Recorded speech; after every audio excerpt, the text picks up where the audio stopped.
What is happening, everybody? And welcome to episode 70 of GKDR. I am your host, back from vacation. It is Tuesday, July 8th. And my name is Garrick B. Eden. I am joined by not my usual co-host and partner in crime. He may or may not be the man behind the curtain this evening. The Wizard of Oz, if you will. So, just Devin, say hi. Cool. That's literally all you're gonna hear from him. And just enjoy that little bit of Devin this evening. Savor it. Yeah. So look at that. See, savor it. That's all you get. It's over. Because Xander is joining me this evening as my co-host. Hi. Because Devin, he has no voice. He cannot do the talkies. So Xander is in here to let me yap at him for the next hour or so about some video game shit. So, woo! Xander, how are you doing? Long time no see. I'm doing good. I'm doing good. Yeah, it's been a long 24 hours, man. Oh yeah, you did have an interesting day. Yeah. Dude, was that weirdly diffusing? Were you ready to be mad and you're like, fuck?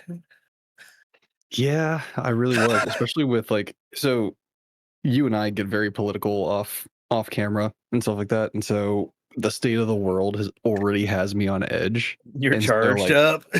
I was charged up and ready to go, but I was like, no, let me put my professional hat on. Did you thank Jackie for that?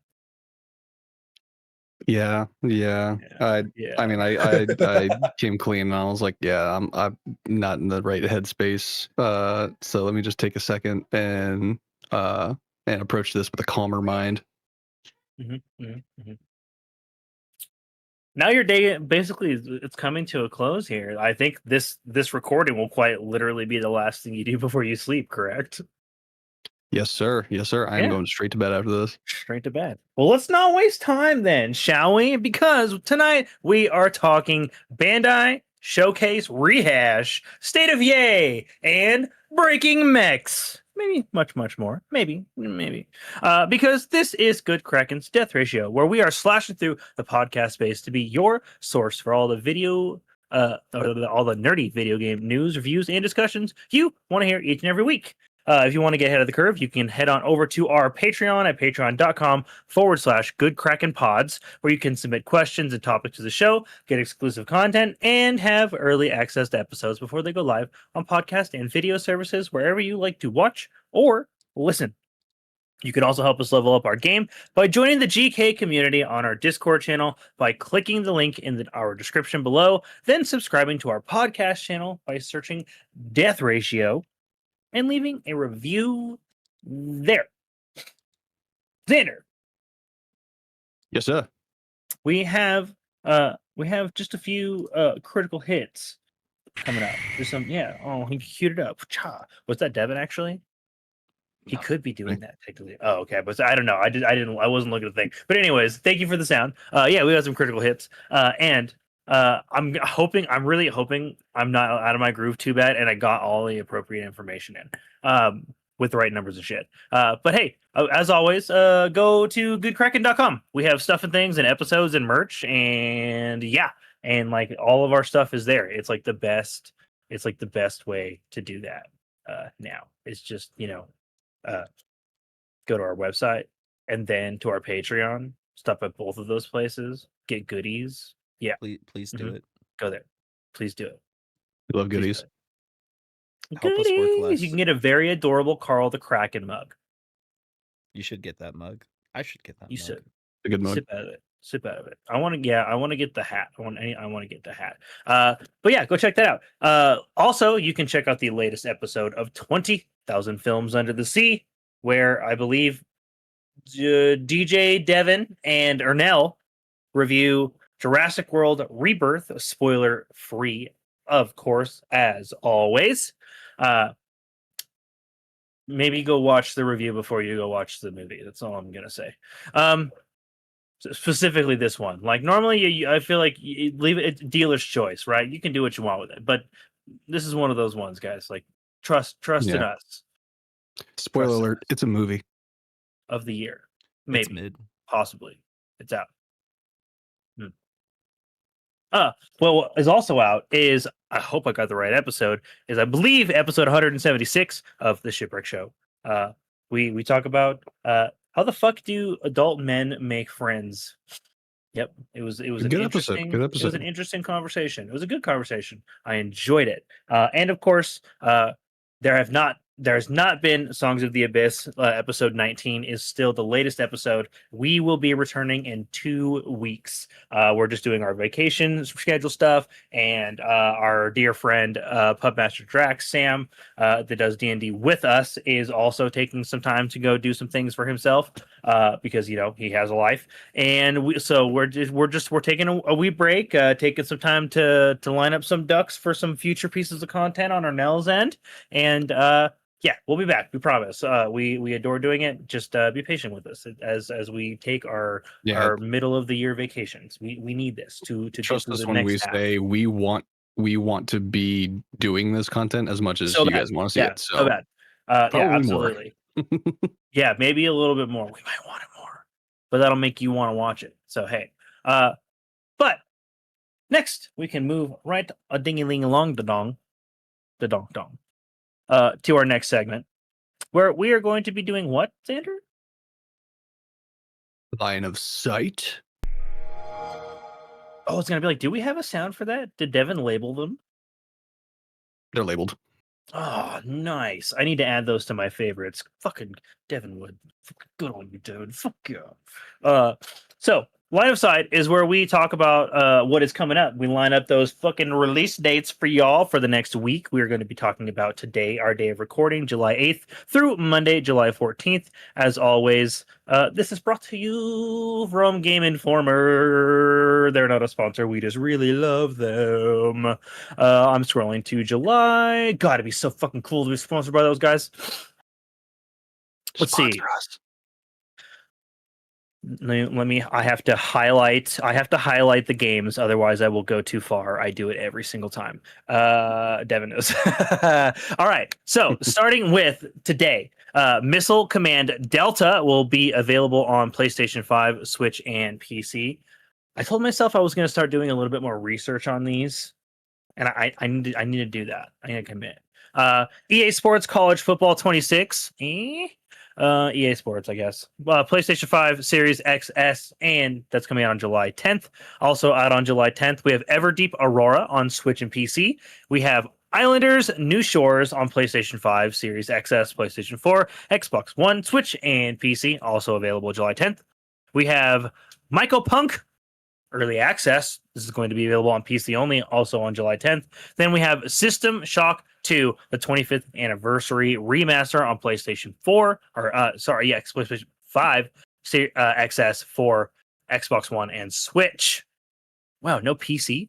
Maybe it's already on PC. It could be already on PC. I think it's already on PC. It could be a port. That's also going to be available on consoles July 10th. We have Bendy and the Dark Revival on PlayStation 5, XS, and Switch July 11th. Farm Together 2 on PlayStation 5 and Switch July 11th. Patapon 1 and 2 Replay on PlayStation 5, Switch, and PC July 11th. And Tony Hawk's Pro Skater 3 and 4.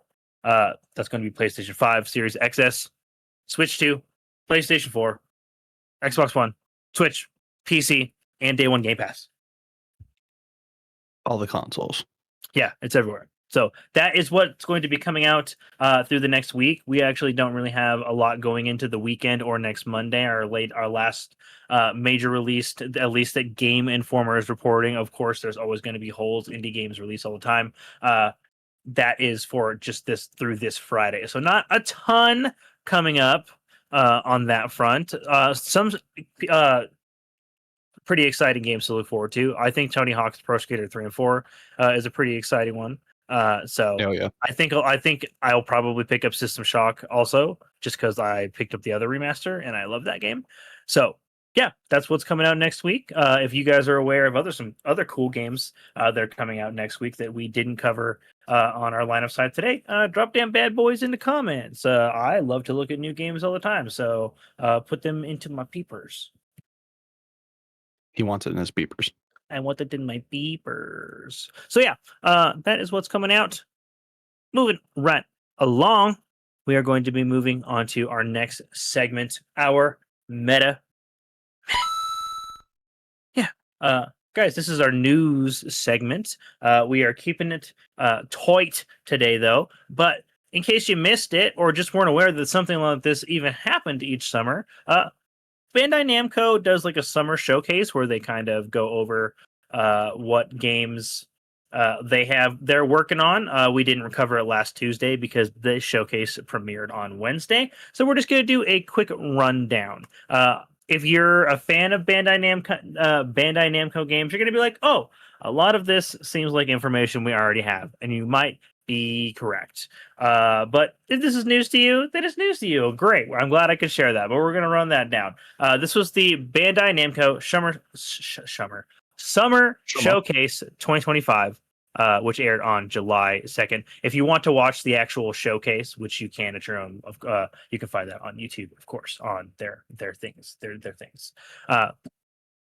So we have My Hero Academia All's Justice. Bandai Namco Entertainment Inc. announced a new superpowered 3D arena fighter based on the global anime phenomenon My Hero Academia. Set during the climactic Final War arc, the game invites the players to experience one last smash through a cinematic story mode and action-packed 3v3 battles that showcase the series' most iconic heroes and villains in their final and most powerful forms. I didn't play One's Justice. I did play One's Justice 2. I'm pretty sure I own that on I own it on something, either my PlayStation or my Xbox. Not 100% sure which one. It was very much like one of those games that was just like, oh, this was on sale and it's just going to scratch this specific itch for like the next 4 hours and then I'm never going to play it again. And that's exactly what happened. I mean, I feel like I just wish we would do something other than arena fighters for anime. Like we've got like Ninja Storm for Naruto, right? We've got like a plethora of oddly titled Bleach games. We've got the new One Piece one that came out like last year before last. We've got 3 My Hero Academia ones. Like, can we do something else with the genre? Like, yeah, I'm feeling the anything same else? way with these games.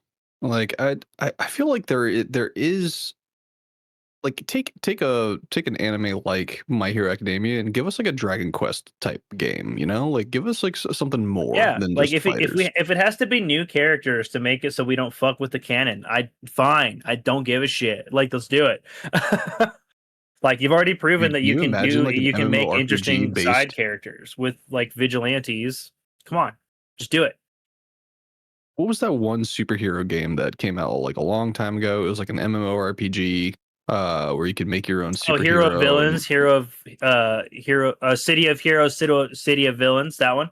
Yeah, something like that, but like set in like the insert anime universe here, like where you can create your own character and just like roam around and like interact with characters I'm not from known the about TV an show. anime one, or not I based want off to a see that. specific franchise anyway. So there's plenty I of want to see anime that. MMOs, right? But yeah. God, I feel like we were supposed to get one. Oh yeah, it was supposed to be Grand Blue Fantasy Relink, and you guys fuckers didn't release it because fuck you, Amazon Games. Moving on.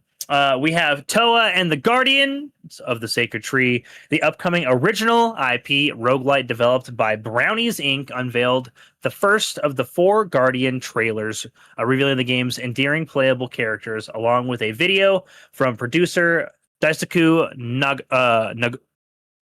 sorry, eyes aren't I Nagoka, highlighting gameplay features. See the trailer and producers' videos during the showcase here. Yeah, this was like a highly stylized, hand drawn looking like roguelite.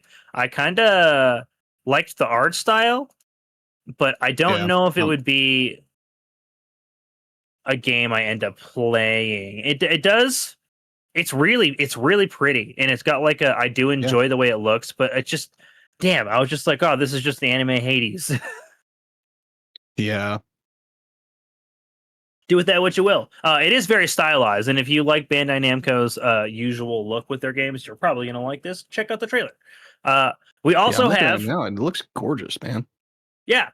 It's like it's a very pretty game. I hope they do I hope the cutscenes in the trailer are like actually in game and not just for the showcase deal. Like I hope that's part of the game experience. Who knows? Maybe the artwork might just be enough for me to like just say screw it. Let me try a game like this. See if I enjoy it. Maybe. I'm about to say maybe the art style might just be your selling point. It's because I'm sure it'll be on PC. Like Bandai Namco mostly does PC and PlayStation games. I feel like.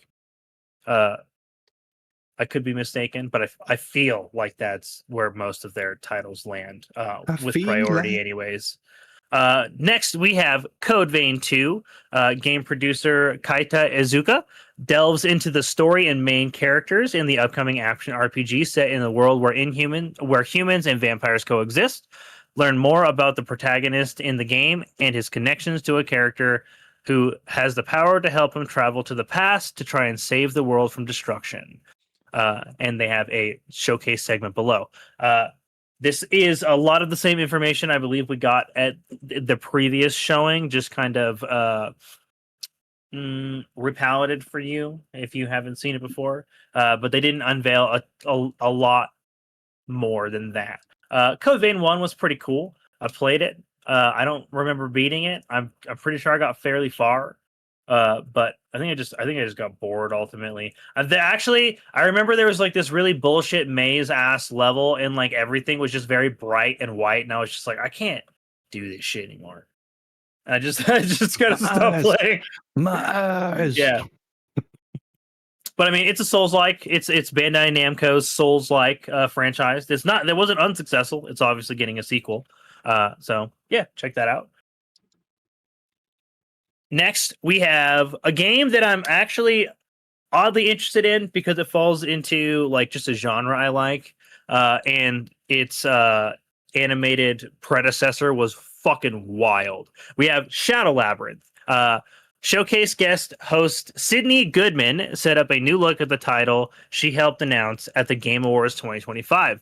Producer Seigo Aizawa introduces new gameplay footage revealing the in-game boss G-Ghost inspired by Blinky and one of many nodes in the 2D action platformer to Pac-Man and other beloved games from the decade era.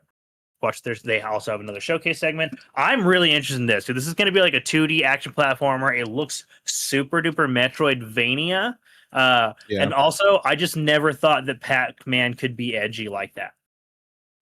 Oh, dude, I'm actually really interested to see if this pushes the narrative any further than what we saw in Secret Level, or it has to. Kind of, it has to. Like I would genuinely, because like the whole entire lore behind this is so fascinating to me. It was bizarre. I need to know more about it, to say the least. Yeah, I'm hoping that like what the hell was that show called? Like Secret Level. Thank you. The Secret Level short was just endlessly interesting and not what anybody expected out of Pac-Man. We have an announcement from Tekken 8 coming up next. Join producer Michael Murray on an origin journey as he travels to Thailand to reveal the backstory and fight style players will soon experience with the return of shit. I'm going to spell this. Help me out, somebody. Yeah. FAHKUMRAM. Fakuram?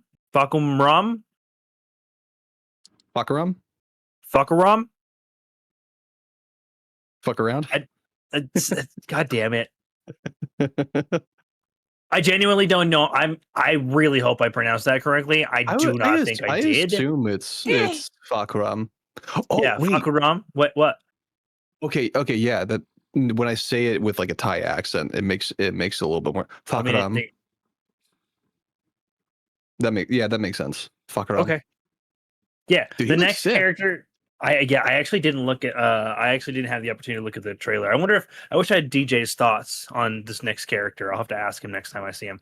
The next character DLC coming July 7th. Oh shit, that literally came out yesterday. So woohoo! Brings back the Muay Thai fighter to the game's legendary roster of fighters. So yep, that's out now. Actually, obviously it's a paid DLC, but if that's something you're Available looking forward to, now. and you're like, oh shit, I didn't know it was out. Now you do. Next up, we have Everybody's Golf Hot Shots. Join the party with a. Oh my god, I didn't. Stupid pun. That was a stupid pun that I wasn't. I didn't hear it until after I said it. Yeah, I didn't hear it until after I said it out loud, and I'm so upset now. Oh man, you're basically a dad with that joke now. With a look at the brand new entry in the Everybody's Golf series, formerly known as Hot Shots Golf, new gameplay videos highlights gameplay features and showcases Pac-Man, who joins the biggest roster of playable characters ever in the series. I think I've dabbled with this series. Maybe I have like a one or I think they've been on the Switch.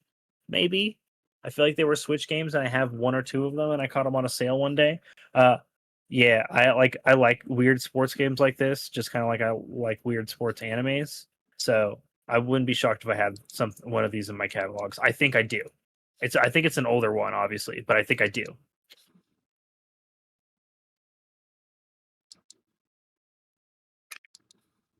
I'm looking at it right now. Sorry. I'm just like Xander. Hello, Bueller.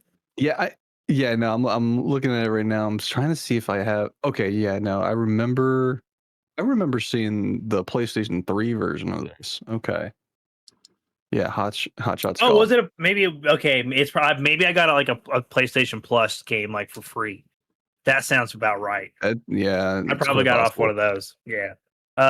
Yeah, might check it out, might not. It's probably one of those ones that, like, if you like the franchise, you'll check it out. But if you're not going to seek this out on a whim, I'm guessing. This is one of those things where, like, unless you're using friends. like the motion controls from like the Wii Sports, it made sense to play golf and stuff like that. But like, if you're sitting there with a controller, Man, I played golf, the fuck out of Mario Tennis Aces with the myself. Switch, dude. Oh my god. Oh, dude, I can't remember how many noses I've broken playing Wii Tennis. Just hucking nunchucks, dude. Oh shit, that's why they have the straps. Digimon Story Time Stranger producer Ryosuke Hara gives a deeper look at the story and gameplay in the upcoming visually stunning RPG. The first new entry in the Digimon Story series in 10 years. The game features more than 450 Digimon to fight, collect, and tame, and is a perfect entry point for newcomers to the franchise. I'm excited for this. I haven't played a Digimon game in a minute. I played a lot of the Digimon Worlds. I think maybe I played with a little bit of Cyber Sleuth. I think the only game I played was Digimon World 4, and I loved it. Yes, I remember playing that one and also really, really enjoying it. I love Digimon. So I'm really hoping this is good because I adore Digimon, like, to its very core. Like, I feel like Digimon as a whole kind of got shafted because, like, aside from just like the anime and stuff like that, nothing else really panned out well for them. And like even their best games, like I said, like Digimon World 4 could be considered like a cult favorite. Oh yeah, for sure. Like that's why there's not a Digimon World 5. Like, you know what I'm saying? Yeah. So like I would really love to see this kind of put Digimon, into more homes and like have that fan base kind of grow a little bit, because I think they're deserving of a good game by now. Yes, I am deserving of a good Digimon game. Am. I literally We have all are. I literally have a Digivice right here. Like look. I got cards. Look, I literally have a Digivice right here. The battery's dead. I have two. There's literally another one right there. But Dude, I think I missed the window to pre-order that one that Ernell was telling us about. dude, I didn't have any money at the time. Yeah, see, I got some Digimon cards here. Digimon, Digital Monsters. God, the theme song slapped. Oh yeah, dude. Yeah. So I'll probably check out. I've been keeping an eye on this game. I haven't checked out this showcase delve, and I probably will look at the deep dive because I really do enjoy just Digimon as as a core franchise. Not all of their games, but just as a franchise. Next, we have an announcement from DBZ, Dragon Ball Z. In case you're literally have been under a rock your whole life. Kakarot has an announcement exploring the exciting world of Dragon Ball Daima in Dragon Ball Z Kakarot Daima Adventure. Jesus Christ, through the Demon Realm. I didn't realize there was more title after that. The latest DLC pack for the popular title features a new 2-part adventure. Get an introduction to the gameplay, story, and new features coming with part 1, bringing an exciting new quest to the game. And they have that showcase, which you can, of course, watch on their website and their showcase. Do so. And we have just 2 announcements left, coming to a close here. We have Little Nightmares 3. Producer Caroline Finello highlights the anticipated sequel coming on October 10th, introducing an exciting and disturbing new nightmare in the series and featuring co-op with 2 playable characters for the first time. Fuck yeah! I love Little Nightmares, and the fact that this one's co-op is going to be super duper exciting. I like the sound of a co-op. We should go in on that. Yeah. Oh, absolutely. I will play the hell out of that. I'll probably be screaming my head off. Absolutely. I look forward to it. And my personal favorite announcement from the evening, and which is probably why they saved it for last, we have an announcement from the Blood of the Dawnwalker. I thought we were going to get a little bit more from it at Summer Game Fest, but nope, guess not. But developer Rebel Wolves, senior producer Marcin Kroll, and community leader Dominika Berza showcase the setting and gameplay in the anticipated dark fantasy open world RPG, where old legends are becoming real and vampires are stepping out of the shadows. So yeah, they did I wouldn't necessarily call it a deep dive, but we got like a more fleshed out and solid look at what the core gameplay is going to look like. I did catch some bits of this, but not all of it. And of course, it has like a very Witcher-esque aesthetic. These are former Witcher devs. I look forward to seeing this project developed. As soon as it was announced as just an IP even being created and having anything to do with vampires, I was just like, I fucking sign me the fuck up. Hell yeah.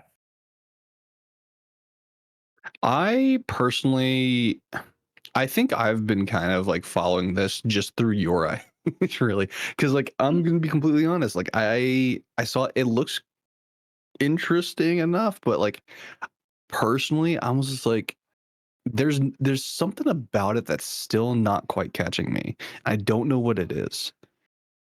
So I definitely need to see more. Like, yeah, I'm eager to see more about it but I feel like there's just something that's missing for me that I'm just not quite like. I'm on the fence about it. Have you had the opportunity to watch? Like, did you watch what was shown in the showcase? I have not, but okay, I plan to.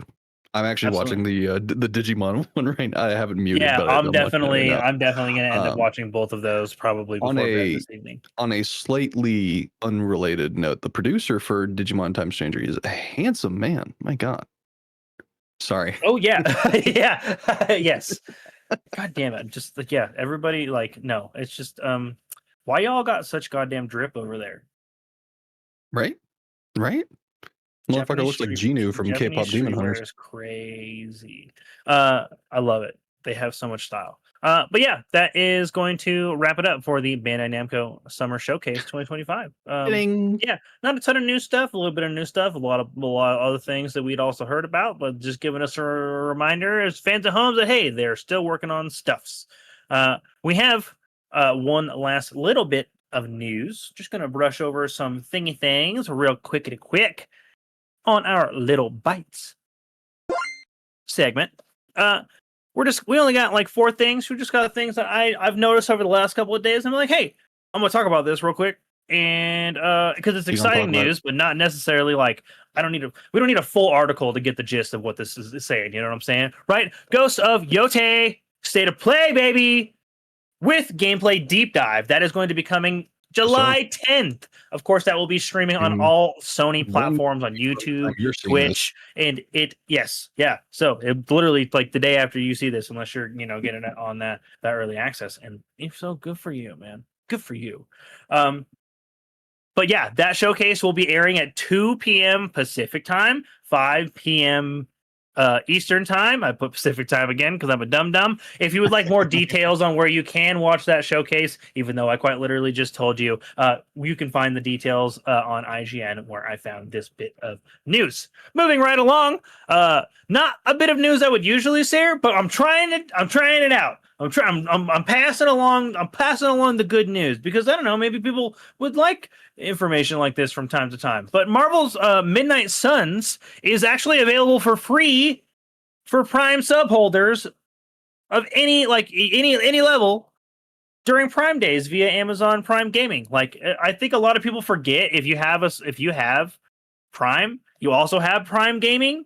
Like a lot of people genuinely forget about that shit, and you can go pick up a copy for free of Marvel's Midnight Suns. Yeah, you could also use a free sub to our Twitch that we don't stream on anymore. But hey, it's free. You could, and it costs you nothing and gives us something. So hey-o! Yeah, Just saying. We have some sad news, some fucking crushing news. Actually, I knew it was gonna happen. I knew it was gonna happen. I knew it was gonna happen eventually. The writing was on the walls, but I didn't know it was gonna be so soon because Anthem servers. Oh, by the way, if you want more details about the Prime Sub gaming thing, the details on that are on Gamerant, by the way. But anyways, back to my soul crushing. Anthem servers off the Band-Aid. Are finally being shut down by EA, guys. It's happening January 12th, 2026. Fuck! Dude, r/missed opportunities. For real, dude. I weep for that game. I do.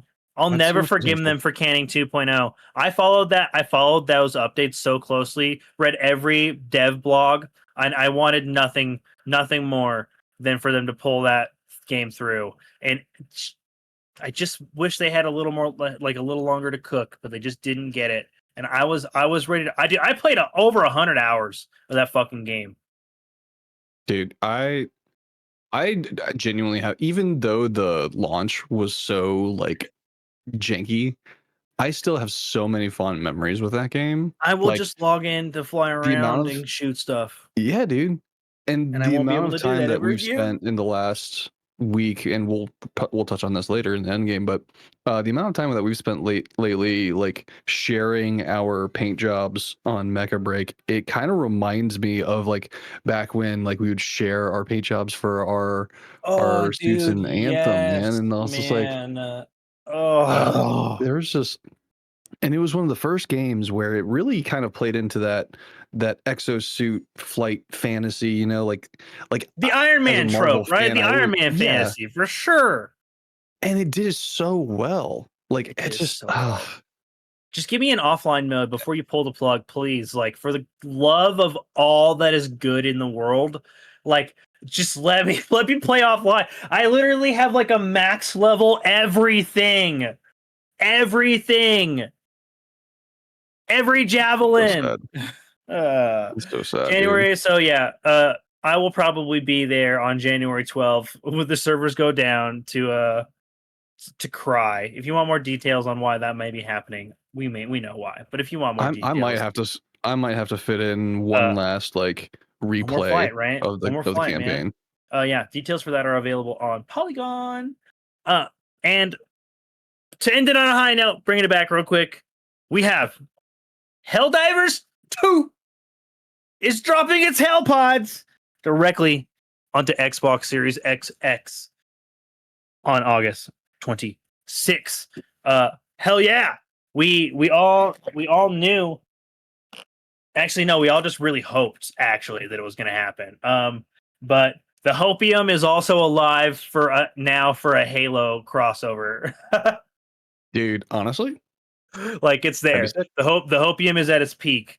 I'm really excited for this. I think it's never been a better time to bring in new divers.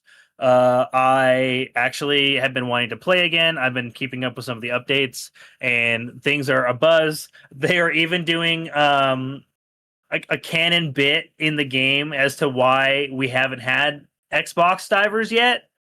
And it's because they had no training facility. So we had to capture a planet and build one in game via a major order, which we did, of course. And now the Xbox players will be able to get trained. And the thing I'm really most excited about is just to see all the green divers. I'm just gonna quick play the fuck. I like all the low level. I just want to see all the low levels again. It's gonna be exciting. I'll be back for sure. Sorry. For sure. One second. I just got a text from my wife. It's important. My wife, you're okay. Because my wife. That was our last bit of news. We are, however, moving on to our last bit for the evening. Xander, what is it? Huh? I believe we're reaching Mm-hmm. the end game. The end game. Yeah, we're in the end game now, baby. We're here. We're coming to a close as we discuss our final topic for the evening. And we are doing another game review. I love doing these. It's probably my favorite part of the whole podcast. Is just getting to do game reviews because I love talking about The reason for the video thing. games. Yes. What are we reviewing tonight? You might ask. What are we reviewing tonight? We are reviewing the brand new title, Mecha Break.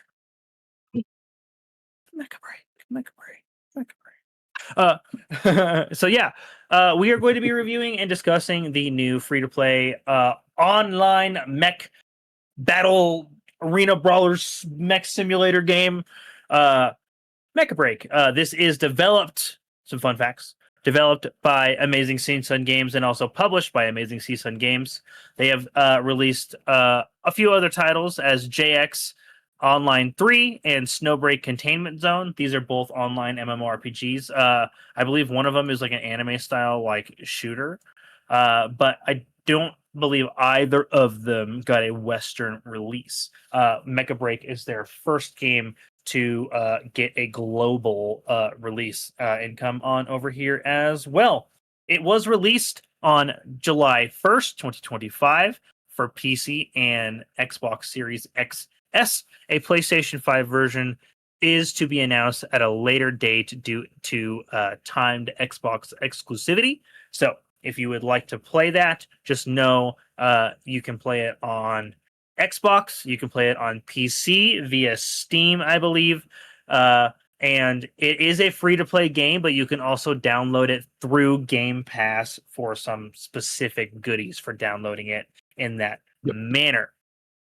A little bit about the games and the game world. We have a synopsis here. The game is set in an alternate world where a virtual great catastrophe in the year 2082 led to the discovery of a carbon silicon mineral known as EIC, or corite.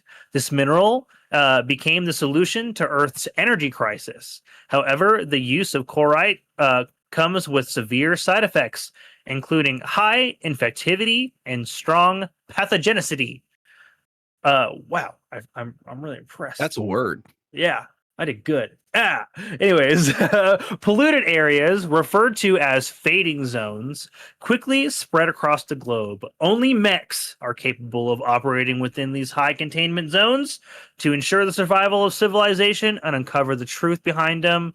Behind this world, mech pilots engage in various actions. Those I love how actions. that last bit. But I love how that last bit is very vague. actions. What are they? We're going to tell you because that is a bit vague. This is a PvP exclusive title.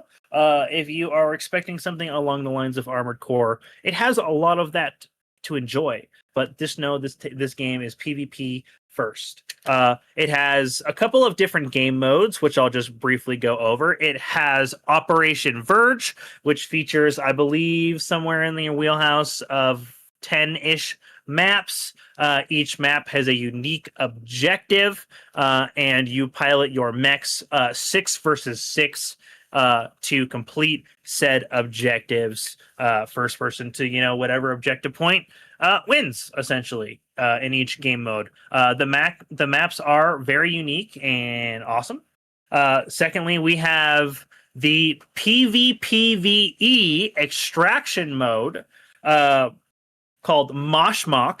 That is played in either 10 teams of 3s or a free-for-all, in which you drop into a huge-ass fucking map and pilot your mech around with your squad or solo to engage in various world objectives, like taking on AI or NPC enemy pilots, looting cargo from them, because this is an extraction mode, making it to an extraction point and getting your loot out of there intact, while surviving both NPC players and real players after your body and loot. And finally, we have the traditional 3v3 mode, Ace Arena, which is just straight up pilot skill test, TDM, nothing more, nothing less. Yeah, those are the game modes featured in this. And before I kind of give my initial thoughts, since I just gave that rundown on what you can expect in this title, Xander, tell us what you think about Mecha Break, please. So overall, I think this has been quite a fun time. It's probably the first game that I've played where a group of us decided, well, you initiated, but a bunch of us decided, hey, it'd be a great idea to have a custom Spotify playlist specific to this game. And like, knowing how you and I are with music in general, I was just like, dude, I am all for this. Like, I have spent hours curating my own personal playlists and customizing their thumbnails and stuff like that. So when you brought up the idea to have a custom playlist for this game, I was all for it. That's just a side note. But the fact that it's yet another game similar to how we were with Rematch when that first came out, we have yet another game that has brought the homies together. It's been a hot minute since we've had games that elicit. Oh my god, you've added another 2 hours worth of music, Xander? Yeah, we're officially at 100 songs. We're officially at 100 songs. Shit. I was literally just checking to see if Devin had added any, and I was just like, oh god, Xander added a lot. Well, see, so what had just a side note, everyone, what had happened was, it's been a while since I've gone through just my liked song category on here, which, by the way, my liked songs is currently sitting at 14,839 songs. Holy shit, dude! And I thought I had a lot, 3K. Yeah, no, I've been going strong on Spotify since like 2015. Dude, that's when I got mine. The fuck? I like music. Music's my life. Get off my back. But so I have a tendency to go through my liked songs every now and then, like once in a blue moon, and kind of like try to weed out some of the stuff that maybe doesn't resonate with me anymore. But then at the same time, if I find something that goes along with my 1, 2, 3, 4, 5, 6, 7, 20 some odd different playlists, I'll categorize them in said playlists. You also And get to go here. there happen to be quite a few that that fit the bill for our Pilot Sync Complete playlist. And I also have a It's a moderate public to playlist, by the severe way. Literally, anybody diagnosis, can go. not Like, official diagnosis, but like from Dr. WebMD. I have slight OCD, so when I saw the number, I was like, okay, yeah, let me just add it to like 75, and we'll be good. No, okay, this song fits, and then be at 76, and it's like, eh, it's an even number. I can live with that. Then another song would come up, and then now it's 77. I'm like, no, well, we can't have that. So now I immediately have to go to 80. you're dumb, and that's not OCD. Like, I would know. Not that I have OCD, but I work with somebody with it. Right. Yeah, you ding dong. But yeah, no, back to the actual game though. Music aside. No, this game is a lot of fun. It does a lot of things right where it doesn't feel clunky when you're piloting these mechs. At least, from my experience, I haven't necessarily It feels piloted all of them. It feels appropriately weighty. Right, because they have a mixture of like light to light, medium, and heavy mechs and stuff like that, and like And the the ultra movement heavies. There's feels ultra heavies. appropriate. Yeah, the ultra heavies as well. We like them thick. But like it feels appropriate per, like, you can tell that the development team really put a lot of thought and effort into making sure that this feels right. This, like does piloting this mech feel like how it should? And that I appreciate. And it's one of those things where it doesn't, other than other than the UI, which we could probably talk about that later, it We doesn't will over talk about that. convolute the main objectives, really. Like, there's not like a whole lot that really it's very simple down to its core. Like, you have mechs that you can fly around in, that have special abilities based on their weaponry, and just get shit done. And it is so nice to see. Just like, Now, I will say about the mechs in this game, this is not like a customized down to the part mech. These are class driven mechs in the vein of like a hero shooter. Exactly, and I was going to get to that as That's the well, mold where it it fits. feels it definitely fits into that hero shooter mold, akin to, say, like Marvel Rivals or even Overwatch, to where you have your support mechs, you have your attack mechs, you have your defense mechs, and it does enough with the differentiation of the weaponry within this hero shooter mold that feels fresh and new. Now, granted, there are moments, because like I believe Garrick was talking to me this morning about, either this morning or yesterday, about how he was solo queuing and he was getting pigeonholed into being a support, which is something that Everybody just insta locks like attackers, and like it's like light attacker, sniper, heavy attacker. And I was just like, Panaka it is, I guess. Like, yes, because like when you're going in, you're thinking, we're gonna be screwed if we don't have a support, yeah, and that dude, was, and every and I once in a mentioned to you. while, I'll be like, whatever, I'm gonna play the role I want to play, and then we lose, and I'm like, it's because we didn't fucking have a support. Like, Exactly. And that's when I mentioned, like, it's very reminiscent of how, when I played a lot of Marvel Rivals, where I ended up just by default becoming a cloak and dagger main, because no one wanted to play support.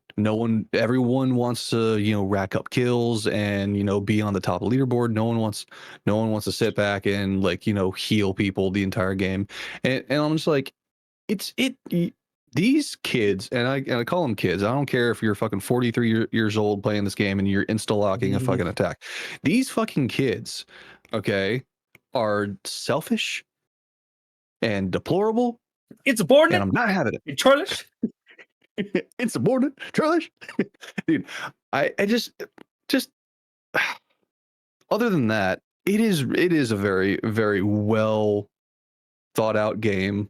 I think, granted, I do have some caveats to, 'cause, me personally, I'm not one for fan service. But hey, Oh yeah, it's dude. there. I have. It's I there. think. They have jiggle physics. They have. Oh yeah, you can. Oh my lord, you can make your pilot thicker than a Snicker. Like holy crap. Yeah, you can. Whoa. Yeah. No, and should you Almost choose, stellar blade level jiggle physics, guys. yeah, and should you choose to, if you were a male, a heterosexual male, should you choose to make a female character, there is an animation before every match where you just get this shot. I'm just like, they knew what they were doing. See, I don't They even knew see. exactly I what they have were a doing. dude character, and so like I've only seen that in clips because like I I made a usually just female character my to character look just to be similar to well me. rounded in the game and Yeah, but did you see buy the both season sides of it. pass? I did not. Oh, I haven't bought a second character slot. Yeah, but I bought a second character slot because I did buy some extra core, right? Mainly for that helmet. He microtransaction. Disgusting. Yes, and that's another thing. Thank you for bringing that up. This is a free to play game, so be aware. There will be microtransactions because how else is a free to play game going to get some sort of revenue, right? Now, But it is a little egregious. The prices are kind points of insane. for some points of clarity, because I have seen some crazy shit online about the shop in this game and the microtransactions in this game. This is not me defending this practice at all. I am just trying to share with you the objective information the game gives you, even if it is poorly provided. Uh, the auction house is completely player driven. You can buy Corite to bid on auctions. That is, your Corite is not going back to CSUN Games. It's going to another player. Like when you can sell things that you get from Moshmok on the auction house at a flat rate or for bids to get more Corite. Your chance. If they don't sell, they go right back to your inventory. This is not the real money auction house that Diablo 3 was. I have seen that comparison. This is not that. Now, I will say it presents itself very strongly in that fucking fashion. You go to the shop, it's really fucking hard to navigate. The entire menu system in this game is not very clean. There's a lot of sub menus, a lot of fucking shit going on. The UI is almost mobile gamey. It's not my favorite. But if you can get Yeah, all it's past missing that, are those little circles. yeah, holy shit. But yeah, but there's a lot going on. So I will just say that about the shop and the auction house first and foremost. This is not like you're not buying Corite and then spending Corite and that Corite is basically just being delivered back. Like you're physically buying somebody else's something that they posted that they've got as random loot in the extraction mode. And you're like, but they got the extraction mode. Well, fuck you. They got to extract and you didn't. I'm sorry. That's just the gameplay loop. Like play Moshmok, I guess. Or don't. And if you don't, you can basically ignore the shop altogether outside of some cosmetics, I guess. And that's your call. Like this is, like I said, this is a free to play game. You can participate in that. It does have a season pass or like a contract thing. It's on sale for launch right now for like $13, but I did see that it was like actually like $20, like at its full price.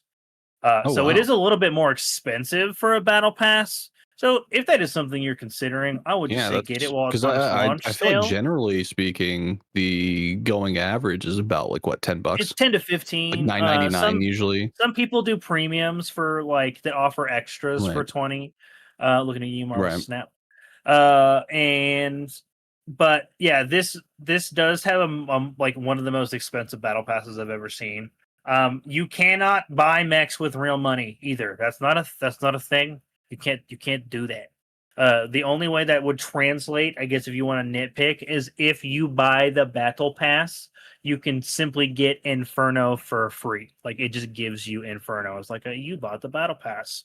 Think of it price. as like a season pass exclusive. Yeah, like exactly. I have Inferno. I don't have the season pass. I've spent $0 on this game. I just played my weekly missions, got credits, and just quite literally bought him. There's 2 other mechs I plan on doing the exact same thing with.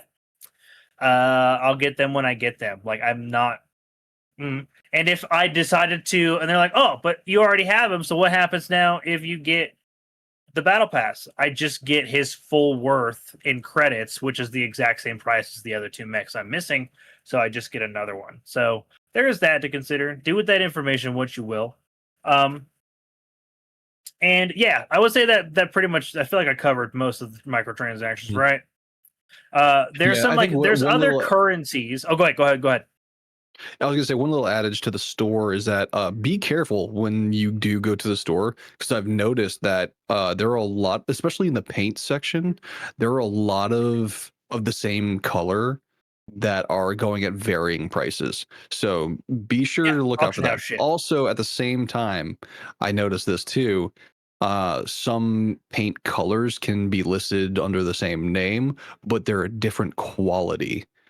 So when you Yes, actually and they use them have on your different. mech Yeah, they've or got even on different your, things to them, like smoothness or yeah, metallic maybe shine. like smoothness, roughness, whether it's like battle worn, kind of looking, Yeah, maybe like kind of like a dirty, grungy kind of look. And it doesn't explicitly say that. You have to like yeah. pay So attention just to like be just be the mindful of texture on the your capsule. chlorite auctions and purchases if you do Yeah. So choose to just get be wary premium of that. currency. Yeah. Uh, Uh, but to kind of like wrap up my thoughts on this, I think ultimately this has been a nice breath of fresh air to have yet another game that has brought a lot of our friends together, to just enjoy, a lot of things that we kind of loved as kids. We're just like, oh yeah, I'm gonna get in a big robot and shoot things. Like it's just fun. It generally they hit the mark when it comes to fun, and that is what games need to be. That's their main focus. That's what their main focus should be, and they've succeeded in that, in my eyes. yeah, you really can't ask for a ton more from a game than fun and free. That's all I'm saying. I mean, in this economy, Yeah, that's a great deal. in this economy, yeah, for real. My thoughts on Mecha Break. I have been playing it like it was a full-time job since it released. Quite literally, I have over 40 hours in the game. Literally put a full work week into that bad boy since the first. So yeah. I was actually up at like 5 in the morning playing the other day. Sometimes queuing up, sometimes just designing my mechs. There is like a ton of customization. Some locked behind premium currency and shop purchases, of course. But also, if you just do a couple rounds of Moshmock, like you can get. I've gotten plenty of paints that I've used in my paint my paint designs for my strikers. Um, and I've done all sorts of crazy shit. Like the customization in this game is probably one of my most favorite aspects, which is why I'm going to kind of start with it. Like in our personal Discord, the GK Discord, we've been sharing a lot of our designs for our strikers in chat. I've done like more than my fair share of mechs. I've got like a Lind. I've got a I think it's called Zindel. I can't remember. It's from Endless Waltz. God damn it. But yeah, one of the ones from Endless Waltz. Uh, I got. I did like for my Welkin. I did like a paint design for that, and then I also did Gundam Ariel from Endless Waltz. For my Elise, right? And then I did Gallantmon for my Panther, a mech I have almost zero intention of playing, right? He doesn't really appeal to me, but I wanted to he reminded me of Gallantmon, so I did him Yeah. up. What else have I done? I've done Gundam Heavy Arms for Tricera. Yep. Done I've heavy done arms. deep cuts. I did Metabee from Metabots I for my fucking love that one. Panaka. And really love that one. And like it's just been a really fun time messing with these mechs and getting to design them and then seeing them deployed in the field and basically like living out your childhood action figure fantasies.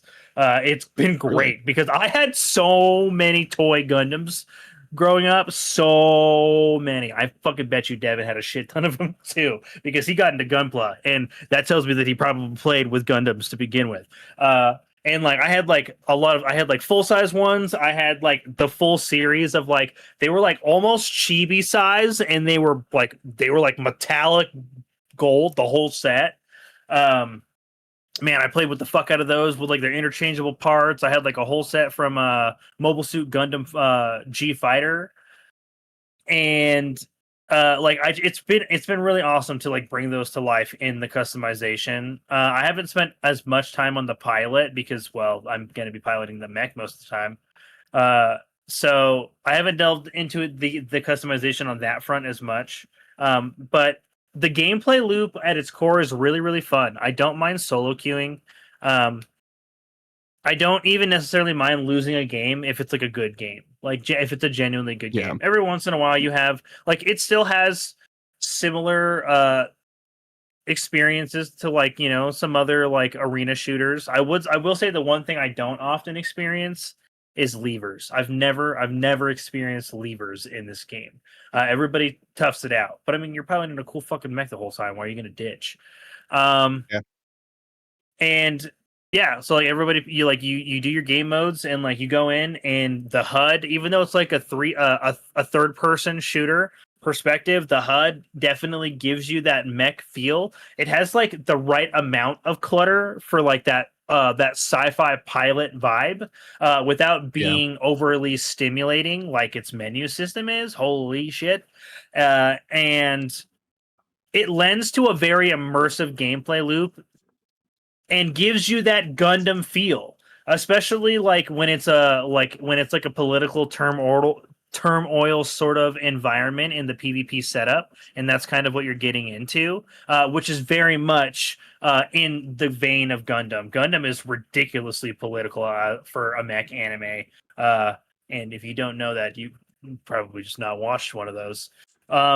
And it definitely it's a lighter form, of course, but it definitely pulls on some of that influence to give it like this political like overtone where like, oh yeah, we're like securing these resources for our faction, and when like we need to stop the enemy faction and their mechs that are after the same target.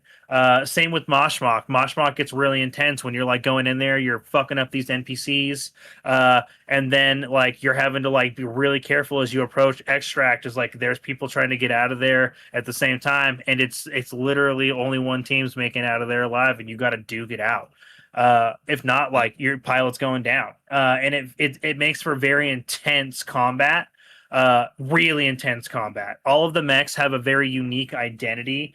Even the two ultra heavies don't play anything alike. Like Stego and Tricera, despite having similar dinosaur themed names, don't play at the same at all. One's an ultra heavy defender, the other's an ultra heavy attacker, and it and like one is basically just a damage sponge. Tricera can soak up so much punishment. It's insane. You're literally a walking fucking fortress. It is a power trip of a mech to pilot that beast. But there's something equally as satisfying as posting up as Stego and dropping your front forward shield and just a fucking missile barrage, and then another fucking missile barrage, and it just obliterates the battlefield, dude. It's such a solid feeling. Or playing Hurricane and putting out your beam splitters as it's like all over the place, dude.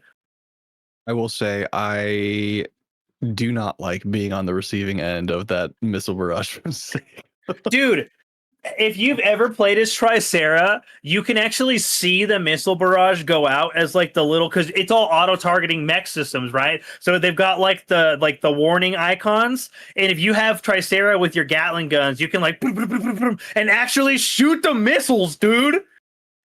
Oh, dude, okay. It's so sick. And so you can basically like counterfire Stego missiles with Tricera's Gatling barrage, and it's just so sick. And it's like the combat's so satisfying.